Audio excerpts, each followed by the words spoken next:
All right, ladies and gentlemen, this is the finals. This is Paterno Esports versus Resist Gaming, not CO Squad as it was the last game. Spectator bugs are awesome. Here we go. Famous hate over here, choosing to ban out the Athena first, and it looks like Resist Fear No will counter with the Circuit. So this is a best 2 out of 3 finals, ladies and gentlemen. I want to go ahead and put that out there first and foremost. So there will be at least 2 games with these final teams in there competing for 4,000 gems. That is a ton of gems right there. But with how good these teams are, I think they both had their fair share of wins. So gems not exactly something they're lacking for, but with the future possible Odyssey stuff coming up, I'd want some myself. We all want gems. I want gems. Oh Like they can yeah, give it to me if they want to. I mean, I casted the game for them. But right. casters we don't get any love. So Exactly. Either way, we got Sun Wukong as the first lock-in here. Pretty big trend for this entire tournament, Sun Wukong. So no surprise to see him brought out here in the first game of the finals. yeah, absolutely. It's such a flex pick. I mean, if they really wanted to go something weird, Paterno, they could even use Sun Wukong support, put him in that duo lane aspect. But looks like Resist is like, hey, we'll go ahead and take Kepri. But Paterno did a very good job of dealing with the last Kepri. Still, Kepri made some phenomenal saves, about 3 or 4 that were really, really good. And then the rest of the time, Paterno knew not to attack. So, I mean, they did a really good job of dealing with the Kepri, not really letting him go off too much as far as supporting goes. And Fenrir being hovered over, but it doesn't look like now Geb being changed. I mean, I'd be fine with either of these supports here. I'm a bigger fan of Geb here. As like you said, Paterno showed them how to deal with the Kepri. There are plenty of ways to deal with the Kepri. It still doesn't make him any less potent. And Geb, a lot harder to deal with and fits into a lot more compositions, I'd say. So Reza's picking up the Geb for that engage power, this peel power with his shield. He can do just about anything. So really not giving away too much, but having a solid top tier pick. Well, I also think that if they're gonna, I think when they decided to go Fenrir, when the call was made in com saying, "Hey, you know what? I want Fenrir, go Geb," is because they don't want Ragnarok to get countered. Obviously, anyone that gets eaten by Ragnarok that gets bitten is able to get Geb shielded, and they can get out of it instantly. So no damage. I think that might have been their thinking over there. And Resist was just like, "Hey, we want to make sure that if we're gonna use this Fenrir as a initiator type of thing, we don't want to get counterplayed by the Geb, so we'll go ahead and grab them ourselves." And Sylvana's going to be locked in for Omain, so not choosing to go with the Kepri that was open, as Athena was banned out along with Bologna. And a Wheelix being locked in. Now, they do have a knockup with Sun Wukong Bull. Not the easiest thing. Well, I mean, it is easy to hit relatively, but not the easiest to plan who you're going to pull up. And obviously, Sylvanas has his big knockup with his ultimate. Yeah, so we got two power pick playmaking supports here. Oh, Wheelix also locked in by Paterno, like you said, so it's going to be a fun one to see. And this usually shows where they'll be going with the rest of their team up here. Is like I said, they have a few knockups here. They've got Oxant, they've got Sylvanas. Now we've also got Rezus locking in that Agni as their final pickup. Giannis, the final ban away here from Rezus, taking away that mid lane powerhouse of Paterno Gaming. Now we're going to see what Paterno Gaming looks to ban out here. Likely to be an AD carry from them. I'd like Paterno. I'd like to see Zeno on Poseidon with another knockup, just to go ahead and have him. Yeah. I'd like that. As Fenrir has a jump, so Wheelix has an option to pull him in right there. When it comes to the picks here, this is probably going to be the ADC, I'd imagine. I'm gonna. I mean, there's so many available. I mean, they might go Freya here, as she's been pretty popular lately. But at the same time, they have plenty of options. Rama's available. Shablanke still. I mean, the way this pick and ban phase has worked out so far, these two team comps, they've got a lot of just possibilities here. I mean, Paterno Gaming, the only thing they really have here showing is a Wheelix, who needs some extra knockups, but even then, you've got quite a few on your team already, so you have plenty of ways you could go about this if you want to. Meanwhile, Riza's gonna lock in a Xbalanque as that hard-hitting AD carry who can scale up into the powerhouse and just have that threat of late-game scaling like a gun to Paterno Gaming's head right here. The best thing about Shablanke is that passive. The fact that you're going to get so much extra power off of that passive if you can get your 6 kills lets him get Hasten Fatalis and lose no damage and just keep being annoying. It just gives him another ability to get more attack speed, to get more attacks in. You don't necessarily have to go with the damaging item because you have your passive, and it gives you that option. As Nua is going to be over there for. I mean, Nua has made. They said it earlier today in SPL, just a resurgence in all sorts of manners, and it's just kind of been ridiculous that she hasn't changed at all. Like they said, she's been the same character for a while now, and all of a sudden, out of nowhere, she's been picked up again. I mean, it's just one of those meta shifts, and honestly, I'm not advanced enough in the ways of Nuwa. As I wasn't ever a huge fan of her, but Usually just the way the meta shifting, she brings some pretty solid burst damage, although tough to hit, and her stun is fairly potent in an AoE, so Oh, if they go Hoonbots, I'd be surprised because of the Wheelix. If they lock this in, I yeah, think it'd the be a Nemesis. rough one here. I think the Nemesis is the lock in here, but you never know Yeah. what they want here. They might want that engage from Hoonbots, and I Ooh. think the engage power of Hoonbots' Fear No Evil takes precedence over the Nemesis here, so they're going to play this one very, very safe. Is that just. He's a pretty incredible Wheelix player. Yeah, I mean, the bottom line is when it comes to the Hoonbots, it's going to be blink initiates, and then it's going to be jump outs. So they're going to try to blink in. They're going to go ahead and the easiest target to kill when it comes to Fear No Evil is probably going to be the Wheelix unless she beads out of it. And then Hoonbots is going to try to jump away with, no issues because they killed the Wheelix that could pull her back in. That's going to be the game plan, as I really don't see, because Nuwa can get out of it, Sun Wukong's going to be fine, and, well, you're not going to kill the tree, so let's be when it comes to Sylvanas there. So Wheelix going to be the priority target. I like to see how this Nuwa plays out here, as I kind of maybe, the Poseidon would have been nice for a little extra knock-up damage and abilities with Tidal Wave and the ultimate, but, again, Nuwa's just been really popular. You can build her a ton of different ways. Utility, pure damage, or you can go super annoying with, like, Divine Ruin and Gemmo Isolation. And I mean, the big thing about her, she has that guaranteed damage on her ultimate, which that's definitely a fun way to start every fight. You set them off at a lot lower of a limit, so it just sets a major time bomb over Riza's head. They know that they have to play every fight a lot more safely, as Nuwa can end fights or start you off at a major disadvantage. So this is going to be a very, very interesting game. And after the last game we saw, I'm pretty excited to see how this one plays out. Yeah, absolutely. We got about 145 seconds till this game starts right now, ladies and gentlemen. This is a best 2 out of 3 for the final, so we're at least going to see 2 games out of these guys. So we're going to take a quick pause, and as soon as the game begins, we'll be right back with you guys.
Try not to fall, try not to lose any hope that the dawn might bring.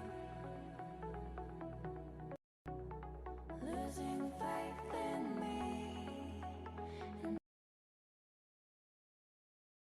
All right, here we go. Game 1 of the finals. Paterno Esports will be the boys in blue, and the red trunks is Resist Gaming. I'll introduce the boys in blues. Souza will take the guys in red, and here we go. Wubbin back on that Sun Wukong, who did so well last game, but just going to be on that Awilix in the jungle. Red pot start looks like Xena will be go ahead and on them. Nuwa in mid lane, Omain, Sylvanas, and Famous Hate on that Rama. Meanwhile, on the top side, we've got Resist bringing out the red trunks. We have Fearno on the ADC ship alongside Anxiety in the support role with Geb, Skilodon, playing Hoonbots, Pomponius, rocking down mid lane with Agni and Medieval, ready to brutalize the solo lane.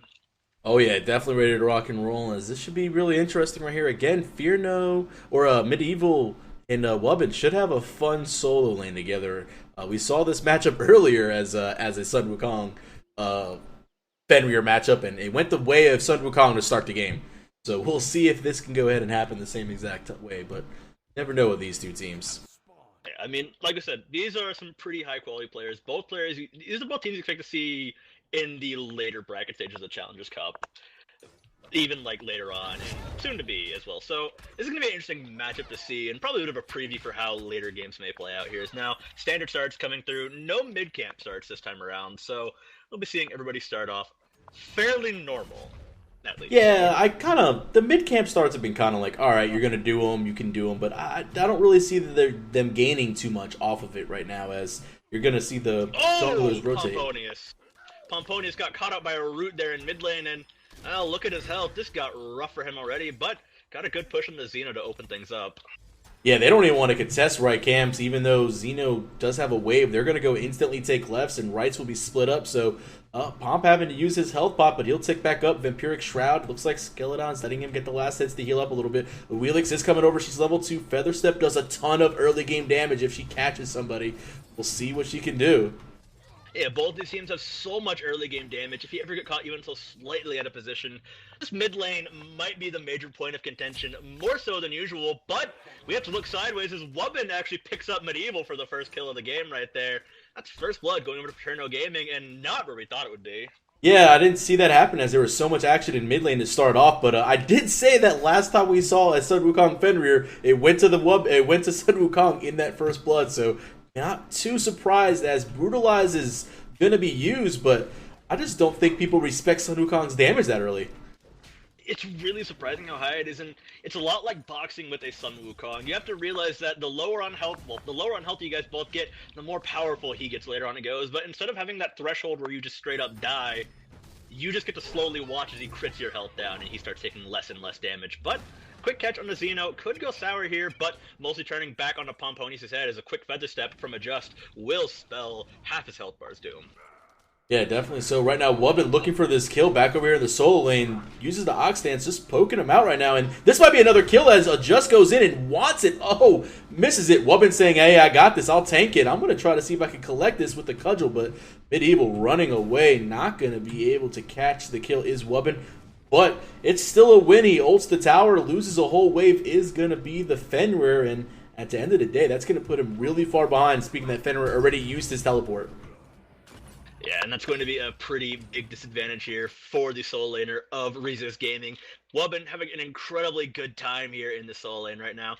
Just abusing the fact that he's Sun Wukong and just abusing the first kill he had on Medieval right there. Medieval still fighting back and being very, very scrappy. So far from over there, but he's going to have a major uphill struggle here in the snow. Oh, definitely for sure over here. And you see Famous Hate was having a pretty good time here in this duo lane as they had Sylvanas, and Ramos Sylvanas lanes are just nasty when it comes to the clear, doing a pretty good job as this time looks like there are going to be two people in here. Fearno has hit level 5 as well, and right now it looks like the gank is incoming. Famous might not see this. He is running back now. The blink comes in. There's the blink. There's the Fearno Evil. Ultimates are coming out. Famous is going to stay in the air as long as he can. He has about 4 more seconds till his team can respond. Yeah, it's going to be a bit of a long run here. This should be the end of Famous 8, but we do have Omain lurking around the corner. That bomb will connect onto its target, so that'll be a kill as Xeno actually picks off Medieval in the backside of that fight. So Paterno Gaming picks up a 2-for-1 right there, so they may have lost, but a 1-for-1 right there, so they may have lost that kill, but they make up for it with a cross-map kill. Although that's the power duo. Was going to die to begin with. Yeah, it looks like Wheelix and Wubbin, Justin Wubbin over there were really, Justin's really camping this Fenrir like hard. I mean, this is what you have to do. You want to keep Fenrir's behind. I mean, again, if Fenrir can get tanky and if Fenrir can get items online, he just becomes too much of a nuisance to deal with. Whereas if he's behind, this Brutalize is more like a Tickleize. It's just like, oh, hi, here, haha, scratch, scratch, and you're good to go. You're not worried about anything, and that's really the only hard CC other than Pomp's bomb stuns or noxious fume stuns that they've actually got is his jump in and Pomp's stuns. So like they don't have a lot of CC. Yeah, and by shutting down one of the major CC trains, who's still going to be that bruiser assassin, they shut down one of the key parts of Rezus Gaming's team composition, which is that ability to pick people off. It's going to be a lot harder for me to get in there, Ragnarok out, and walk out with somebody than it will be if he were able to actually keep up going even with his lane opponent. And that's one of the reasons why I'm not too fond of this matchup here is now that Wubbin has a lead, he's able to just completely abuse Medieval like we're seeing right now. We could see another kill as he goes airborne, but Medieval already at the backside. Can he find another double cudgel right there? No, it does not look like he will. So Wubbin just going to force Medieval back at very little expense to himself. This is 5 minutes in the game and this tower's gone. Like, this is what you expect to see a Hades do. You don't expect to see a Sun Wukong do this. You expect Hades to have lane dominance this early in the game, not a Sun Wukong. It's been said before by SPL players in the solo lane, Cyclone, Omega, they've all said, as Devios has even told me, he's like, if you die to the solo laner, you messed up. Like, as a solo laner, you should not be losing the lane like that. So something happened to Medieval here and just hasn't been able to get his foot back in the ground running, and he's just been on his back heels. I mean, that's unfortunately how it goes. The soul lane can be very, very unforgiving on how you play. If now Medieval caught out, locked up by a Wheelix, and that'll be an easy kill secured for Adjust here. And they are not letting up on Medieval at all. And at this point, I feel kind of bad for him. 0-3, and that is just so much pressure being put on him right here. Rezus Gaming need to find some way to just push back against this, as Paterno Gaming show no signs of letting up here. Oh, no, not at all. They're not going to let this Fenrir get online. Like, that's who they're worried about. Toonbots is like, okay, hey, he's going to do his Fear No Evil thing, but as long as everyone gets beads, you're going to be all right. Pomp's going to have some damage. I mean, they're not camping the duo lane, which is kind of funny. You're letting this Shablanque, in a sense, get his farm on, which is kind of what you'd think they'd be camping, but they don't really want too much action going on in this duo lane. They just want to let Famous farm, and they want to let Fear No farm, and just kind of let him have at it. I mean, they seem to show some faith in the fact that Famous 8 will farm up and be just fine in the late game. As long as they don't let the Shablanque get the kills in the duo lane, I don't think they feel too unconfident about this here, as now we see a bit of a fight brewing over by the mid lane. Omain smells one out, blinks over the top, tries to find the root, but does fall short. However, Wrath of Terror onto 2, right into the pull onto Skeledon right there, forcing the Fear No Evil. Anxiety incredibly low, but on the run, as we will see the Darkest of Nights tick out. Nobody stunned out from this one, though, so a quick escape from Rezus. That's Gold Fury. Takes a lot of cooldowns and keeps the position bad, so yeah, that is a free Gold Fury going over to Paterno Gaming right here. Rezus knows it's happening, but everyone else is too low and too out of position to really interfere here. I mean, let's get Blink, but Geb doesn't have Blink. Here, but he doesn't have the Blink, and Paterno Gaming gets the easy Gold Fury, walks away, as now Wubbin looks to punish Anxiety here, and he could do it very easily. Goes over the top, one more arrow shot, not going to find its target, but Wubbin looking for that cudgel, can't close the gap with Anxiety, got the roll out to safety, pull over the wall, not finding a target, but Fear No still not able to join the fight. We'll see Pomponius join and drop meteors from above. Xeno so low, but Pomponius now stunned out. Beads a little bit late there. Wubbin needs to make a retreat here as Xeno trying to do what he can. Oh, the clay soldiers. The soldier's gonna detonate and bring Fear No so low over the shot walls. We will see Famous 8 get grabbed in beads immediately, and we should see the end of this fight. I can't believe they didn't get any more kills. I cannot believe Paterno got the Gold Fury. There were so many opportunities. There was a Miss Rama snipe by Famous, but the Geb shield was on point. He ended up hitting, I think, 1, if not even 2 attacks where the shield was online, but here we go. It just ends up cleaning up Pomp right there in the mid lane. Blink it by Skeledon. Does he have his ultimate up? Is he going to try it? He doesn't. But he'll end up getting the kill on Nua, but in return, Adjust will clean that up, and that's honestly not the trade you're looking for there. If you're Skeledon, you just want to make... You've already got level 10 of Wheelix on that side, and you're level 8. And I understand going for the kill, but you just kind of ended up losing yourself there as you got a quick pause. I don't see a DC coming out right now, but we'll probably talk through this one as I think it's only going to be a minute or two here. But that last engagement was just insane over here by the Gold Fear if we recap it real fast. Yeah, I mean, I'm honestly surprised nobody died. There were so many opportunities, quite a few moments where Paterno Gaming looked like they were going to just rip through the lines of Resist Gaming right there. I mean, they found a lot of these early kills, and it looked like there was just one sniper shot away from picking up the Geb. But like you said, shield on point and rollout channeled through for safety. Looked like they could then turn around to the person who protected him. Looked like they could turn around and maybe kill off Fearno, but Fearno managed to back out slowly, and Geb still had that shield available, so he shielded him, walked away there. Then there was the overcommitted Wubbin. Looked like they could have actually turned that fight on him again. Once again, Wubbin barely escapes his life due to the quick instincts of his teammates, getting in there and dropping the CC, and a very quick blast and stun from Xenotronics, actually, that kept him alive. So, in all honesty, I'm really surprised nobody died there at all. Yeah, it just seemed like they didn't have enough damage. It was a really early fight. I mean, we are only 8 minutes in the game. As I'm looking at the charts, 3,200 gold lead, 3,200 experience lead is what we look right now. And just if you look at the items, I mean, there's a boots online for Sun Wukong, boots online for Wheelix, going into the mace. Nuwa's got boots. Everyone just really has like their base item in. As Rama doesn't have boots right now at all. Actually, going into the short bow, which will be an Ikaval. So kind of interesting. Maybe not gonna. I mean, at some point, I'd imagine he's gonna buy boots. I mean, get the Warrior Tabis online. So, but on the other side, I mean, they're still getting. They still have more gold than the other team. As Resist Gaming over here is only have now Fenrir picks up his boots 3, and right now everyone else is kind of struggling to get the rest of their items online. And that's exactly the position that Paterno wants to keep their enemies in right here. Is now Resist definitely on the back foot and in a bit of a struggle here after losing that Gold Fury. Still got a chance here as it's still very early in the game, but a 3,000 gold differential is never what you want to see this early on.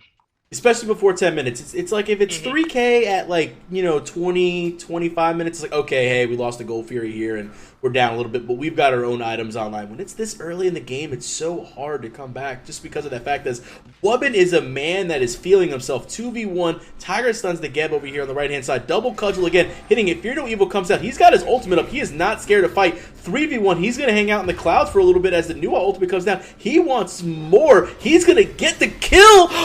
Oh, what just ends up stealing it from him as Wubbin will go into the tower. Bluestone proc will not kill the Hoonbots. Ooh, but Adjust might. He's sitting on that Tiger of his, gonna leap on in, waiting for Skeleton to try to pull something off. So he just leaps down, picks the kill, and now turns to duel with Medieval. Gotta play this one safe, though, as Medieval has so many ways to finish him off. Has the speed bump, but the leap in, the kill, and the shutdown for Medieval. Exactly what he needs right now, but he abandoned Pomponius. Xeno survives his own main, picks up that final shot for the kill, and unfortunately, I don't think chasing down Adjust was fully worth it there, but at least Medieval's got his name back on the board. Yeah, it definitely has his name back on the board. I mean, I guess it's worth it for Medieval, thinking that he's level 10. He's getting a level... Oh, the pull! Does he have the heals? Wisp might do enough damage. He doesn't have any magical protection. Auto attacks 1, 2. Oh, Medieval shield. Okay, shield's going to regardless. Doesn't have enough damage online. Sylvanas has the Traveler shoes. Doesn't have pen boots. And honestly, I agree with the Traveler shoes on Omain. It's just such a good item on Sylvanas. Just his slow movement speed in general is just kind of annoying. And Wisp does so much as is. You can get the extra gold and... Well, let's be honest. Like I said, that's exactly what you need is movement speed on Sylvanas. So, and really, if he can get wherever he wants, still, it's very terrifying to have a Sylvanas chase you down and almost kill you. Even if he didn't do most of the damage, it's still just a painful experience. Like, oh god, oh god, oh god, a tree's killing me. But that's always the worst. Might be the one to be slightly worse here. He's fighting another fight, doesn't even stop, but he should get burnt down here and fall, ticking on fumes. The heal doing a lot of work here. Wubbin might actually walk away here as the Darkest of Nights will take on through, and Xeno finishes off Skeleton. Adjust joins the party and rips Pomponius apart. A leap in from Suku as we Wubbin has ult, yeah. Wubbin isn't even dead. He channels his ultimate and he rejoins the fight. Xeno so low with the body block. Medieval's gonna go down. Will do work as Medieval barely survives. Xeno goes airborne. Here we go. Detonation from above as Xenotronics picks up the kill with his ultimate, and he can't miss that ulti right there. A surrender vote comes through, and it will channel off as we will see Paterno Gaming taking away Game 1 of the Grand Finals in convincing fashion. Yeah, that was convincing fashion. I mean, if you call camping solo lane convincing, then it was convincing because that's what happened to poor Medieval. It was just. I mean, I have to say. I mean, that's what it was. It was just the shutdown of the Fenrir. Just couldn't do anything right there as